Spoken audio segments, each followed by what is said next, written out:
Hi. Um,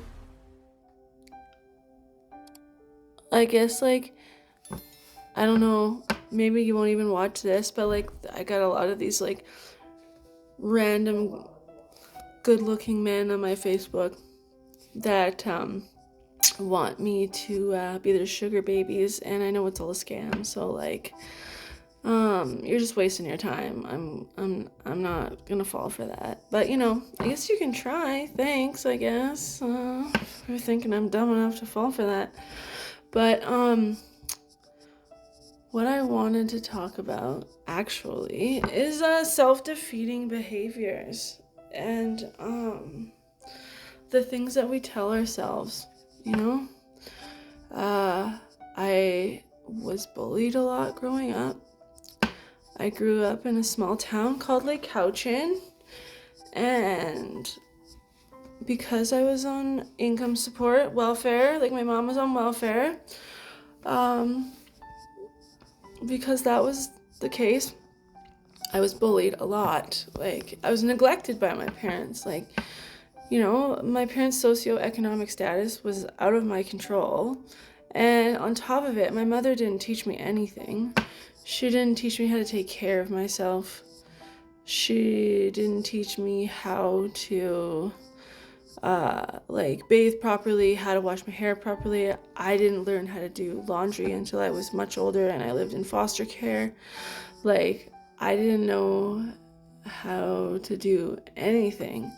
And because of that, I was relentlessly bullied throughout my childhood. And I heard things like I was a loser. I heard things like I was never going to amount to anything. And I was going to end up like my parents, And I think because of that, I developed self-defeating behaviors, which thus led to self-fulfilling prophecies. I was told that I was not going to amount to anything, and because, when you hear something so many times, you believe it, eventually you tend to fall into behavior patterns where that kind of thing might happen, And my self-esteem was so low that I didn't even attempt to do things. And I remember it was 2022 and I was 34, and I just hit this point in my life where I was just so over everything. I remember life just I couldn't see the value in life. I couldn't see why living was fun anymore, and I couldn't see. I feel like I had hit this point where I had done everything. This was where I had realized that I had spent the last 10 years inside.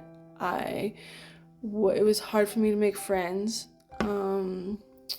I was just getting into my addiction really bad. I didn't use at work, which was I never used at work, and I would stop working. I would stop using before I was supposed to go to work, but when I was editing, I would end up using so that I could I thought it would make things go faster.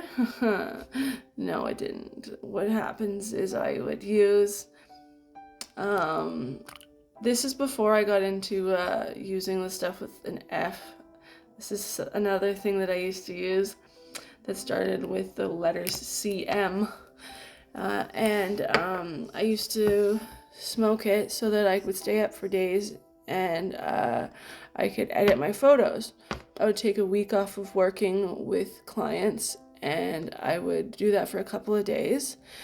and I would stay up for days, and then I would get all of my editing done. But I found it didn't really work very well. It was a really toxic pattern. Eventually, what happened is I got to this point where I didn't want to work anymore. And I shut everything down, and I didn't have any money because I didn't have a job, so I became homeless. And then I got onto income support, and I got a really cheap place to live.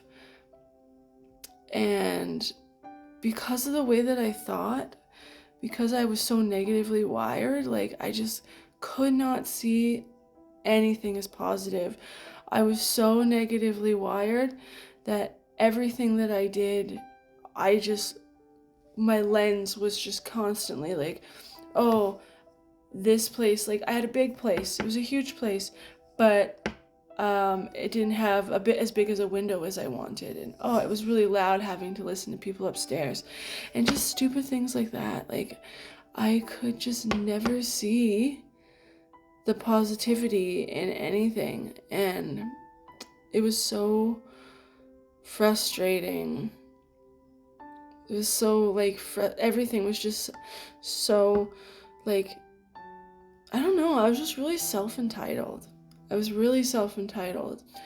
And going through the year that I went through, like last year, what happened is it kind of like knocked some sense into me. It kind of showed me like that, okay, it showed me that like I'm not the most important person in the world, and there is like strength in obscurity. You know, there's power in obscurity. Like if you can accept that you're not the most important person in the universe, that the world doesn't revolve around you. And in doing that, I became much more compassionate and much more kind, and I didn't necessarily I saw the forest for the trees, you know? I got to look at the big picture, and that made a huge impact on who I am today. Like I said, your greatest failures are your biggest lessons, and like, you know, having to like go through what I went through showed me like the reason why I'm here today, and like why I'm important and I have significance. Thanks for listening.